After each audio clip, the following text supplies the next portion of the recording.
నా పేరు వీరబాబు అండి. నేను ఐని స్కూల్ ఓల్డ్ స్టూడెంట్ మాట్లాడుతున్నాను. నేను ఆల్మోస్ట్ నాకు సంవత్సరం ఉండగానే ఈ హోమ్‌లో జాయిన్ అయ్యి నేను ఇక్కడ చదువుకున్నాను. మొత్తం నా స్టడీ అంతా ఇక్కడే కంప్లీట్ అయింది. పోతే నేను చదవనని చెప్తే అమ్మగారు నువ్వు చదవాలి లేదంటే పని చేయాలన్న ఉద్దేశం మీద నాకు మెకానిక్ పని నేర్పించారు. ఈరోజు ఆ మెకానిక్ పని నాకు జీవనాధారంగా అయింది. నాకు అయిన అమ్మగారు అంటే నాకు తల్లి ఎవరో నాకు తెలియదు, కానీ నాకు కన్న తల్లి, పెంచిన తల్లి ఏమైతే నాకు తెలుసు బాగా. నీ తల్లి ఆశయాలు బాగా నెరవేర్చాలన్న ఆశయం మీద నేను అప్పుడప్పుడు చిన్నపిల్లలకి నాకు వచ్చిన సంపాదనలో 50% పిల్లలకి ఏదైనా అది కానీ ఇది కానీ భోజనం కానీ ఏదంతా కొంత నాకు ఆ తల్లి ఇచ్చే జీవనాధారం కాబట్టి 50% ఆ తల్లికి మన పిల్లలు ఖర్చు పెట్టాలని ఖర్చు పెడుతున్నాను. ఒకరోజు ఆ పిల్లలు నాకు చెప్పారు, అన్న మాకు సరిగ్గా చూతలేదు, ఇట్లా మాతో పనులు చేపిస్తున్నారు ఏంటి అని మొత్తం చెప్తుంటే దానిపైన నేను ఏంటి అని అసలు నిజం అబద్ధం అని మొత్తం ఎంక్వైరీ చేసుకుంటే పిల్లలతో ఇంట్లో పని చేయించడం, పిల్లలతో ఇంట్లో చెత్త తీసుకొచ్చి బయట పడేయించడం, పిల్లలతో ఈ ఒళ్ళు నొక్కించుకోవడం, పిల్లలతో రకరకాల చాకరీ చేపిస్తున్నారు. మొన్న రీసెంట్గా చూసుంటారు, ఈ మధ్యన ఒక పిల్లడు పారిపోయాడు ఆ పనులన్నీ చేయలేక. కొత్తగా వచ్చిన పనులతో పిల్లలు పాపం వాళ్ళకి ఇంటికాడ తల్లిదండ్రులు అసలు జీవనాధారం గడవక చదివించుకోలేక అయిన అమ్మగారు అంటే బాగా చదివిస్తారు, మంచి భోజనం పెడతారు అన్న పేరు అంటే మా చిన్నప్పుడు అలా చూసేవాళ్ళు కాబట్టి ఆ పేరు మీద ఇప్పుడు జాయిన్ చేస్తున్నారు. ఆ జాయిన్ చేసిన దాని మీద ఇప్పుడు వచ్చిన దాని మీద ఏంటంటే పిల్లలకు చదువు ఉండదు. అసలు టీచర్స్ అనేది అసలు నాకు తెలిసి దీనిపైన సరిగ్గా ఎంక్వైరీ చేపిస్తే 10th క్లాస్ పిల్లలకి తెలుగు రాయడం రాదు ఐని స్కూల్లో. దీనిపైన ఎంక్వైరీ చేయించండి. ఎడ్యుకేషన్ డిపార్ట్మెంట్ దీన్ని సీరియస్గా తీసుకుని దీనిపైన ఎంక్వైరీ చేయించండి. అలాగే పిల్లలకి మంచి వసతి అనేది ఉండదు. దీనికి పిల్లలు ఉన్నది హోమ్లో 9 మంది, దానికి సేవ చేసేవాళ్ళు 15 మంది. అంటే మేనేజ్మెంటు కమిటీ మెంబర్స్ వాళ్ళ పిల్లలు వాళ్ళందరూ బతకడానికి ఈ 9 మంది పిల్లలను ఊరికనే పబ్లిక్ చూపిస్తున్నారు. బయట జనాలందరూ ఏమనుకుంటున్నారంటే ఐని స్కూల్ అంటే చాలా పెద్ద స్కూలు, ఒకప్పుడు 3000 మంది చదువుకునే వాళ్ళు అన్న ఊపులో అట్లా చూస్తున్నారు, కానీ లోన జరిగేది ఎవరికి తెలియట్లేదు.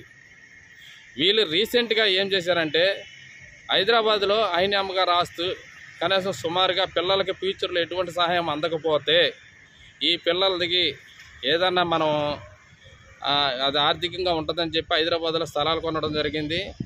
ఆ స్థలాలు అప్పుడులోనే అమ్మగారు అమ్మేశారు అన్నట్టుగా తెలిసింది. కానీ అలాంటి అమ్మేసిన స్థలాన్ని వీళ్ళు మళ్ళీ గ్యామ్లింగ్ చేసి 500 కోట్లకి అమ్మేశారు.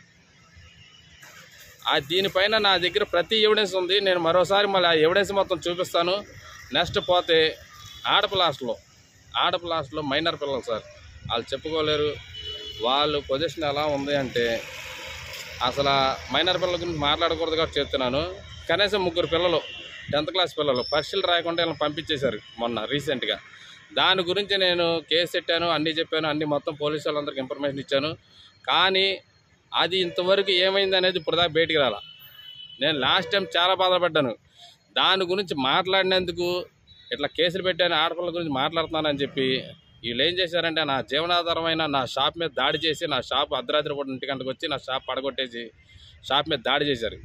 అయినా సరే నేను జోబాబు సెక్రటరీ అనేవాడు నన్ను ఏం చేశారంటే వీళ్ళందరూ ప్లాన్ చేసి నన్ను చంపడానికి ప్లాన్ చేసి, నన్ను కొట్టడానికి చంపడానికి ప్లాన్ చేస్తే నేను ఆ సీసీ ఫుటేజ్ తీయమని పోలీస్ స్టేషన్కి వెళ్ళి పోలీస్ స్టేషన్లో చెప్పా, సీసీ ఫుటేజ్ తీయండి, వాళ్ళని చంపడానికి వస్తున్నారంటే ఆ కేసు అప్పట్లో ఎస్పీ జోషువా గారు పట్టించుకోకుండా ఎస్పీ జోషువా గారు ఐని ఎడ్యుకేషన్ సొసైటీలు ఇద్దరు ఒకటైపోయి నన్ను 3 రోజులు స్టేషన్లో పెట్టి 3 రోజులు నన్ను కేసులన్నీ విత్డ్రా చేసుకుంటావా లేదా అని చెప్పి ఎస్పీ జోషువా గారు, అప్పట్లో కిషోర్ కుమార్ గారు, ఎస్ఐ కిషోర్ కుమార్ గారు, వీళ్ళు ముగ్గురు నన్ను కలిపి స్టేషన్లో 3 రోజులు రాత్రి పగలు తేడా లేకుండా చిత్రహింసలు పెట్టేశారు. నన్ను కేసు వాపస్ తీసుకుంటావా లేదా? తీసుకుంటాను. నేను ఒకటే అన్నా, చావనన్నా చచ్చిపోతా కానీ కేసును మట్టికి వెనక్కి తీసుకోను. ఐని స్కూల్ ఒక దారికి రావాల్సిందే, లేదంటే ఐని స్కూల్ మొత్తం గవర్నమెంట్ హ్యాండ్ ఓవర్ చేసుకోండి. అమ్మగారి పేరు మాకు నిలబడతాం కావాలి, అమ్మగారి పేరు మీద మంచి పనులు జరగాలి.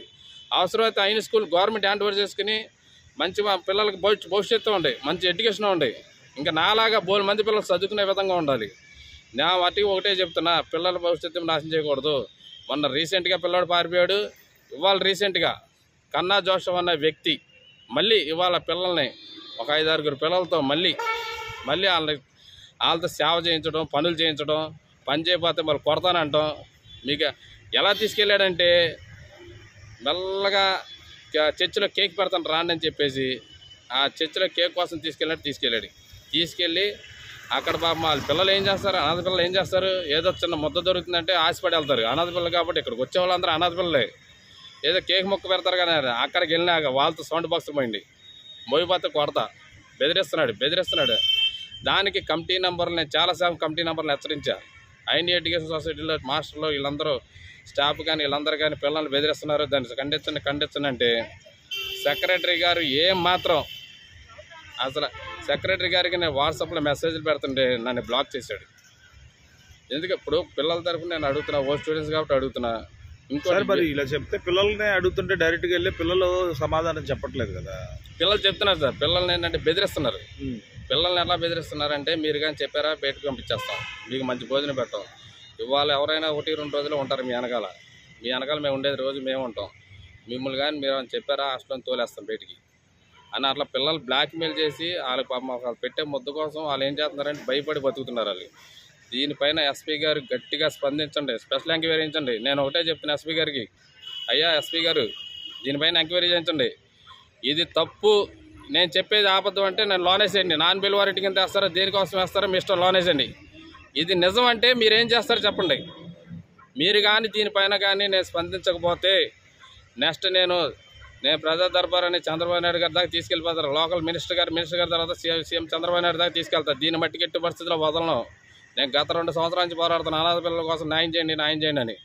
వీళ్ళ అనాథ పిల్లల్ని అడ్డం పెట్టుకుని వీళ్ళు సంపాదించుకుంటున్నారని తప్పితే వీళ్ళ పిల్లలకి ఎటువంటి న్యాయం చేయట్లేదు. వీళ్ళు చేసే మ్యాజిక్ ఇంకోటి ఉంది. పైనుంచి స్పాన్సర్ రావాలంటే చిన్నపిల్లలు జాయిన్ చేసుకోవాలి. చిన్నపిల్లలు జాయిన్ చేసుకుంటేనే పైనుంచి స్పాన్సర్ వస్తుంది. చిన్నపిల్లలు జాయిన్ చేసుకున్న తర్వాత కరెక్ట్గా ఒక 6 నెలలకి పిల్లలంతా టార్చర్ పెట్టి పంపించేస్తారు. అంటే పైనుంచి స్పాన్సర్ ఓకే అయిపోయిన తర్వాత పిల్లల్ని పంపించేస్తారు. దీంతో లోకల్ హాస్టల్ ఇంకో 2-3 ఉన్నాయి. అవి ఎలా ఉన్నాయి, ఇది ఎలా ఉంది చూడండి. దీని గురించి నా దగ్గర ప్రతిదీ ఎవిడెన్స్ ఉంది. నేను మరోసారి చాలా వచ్చే ముందు ప్రతిదీ ఎవిడెన్స్ విత్ పేపర్తో సహా నేను ముందుకు వస్తాను. వీళ్ళు చేసిన అరాచకాలన్నీ మీరు అరికట్టపోతే మట్టికి నేను దీని మట్టికి చంద్రబాబు నాయుడు దాకా తీసుకుని వెళ్తానని మరి విజ్ఞప్తి చేస్తాను. నమస్తే ఫ్రెండ్స్, నేను మీ రూపిణి. మీ అందరూ చాణక్య ఛానల్లో వీడియోస్ చూస్తున్నారు కానీ వాటికి లైక్ చేయట్లేదు అండ్ సబ్స్క్రైబ్ చేయడం మర్చిపోతున్నారు. మీరు కనుక చాణక్య ఛానల్కి సబ్స్క్రైబ్ చేస్తే మాకు ఇంకా మంచి వీడియోస్ని న్యూసెస్ని చేయడానికి మాకు మోటివేషన్ ఉంటుంది.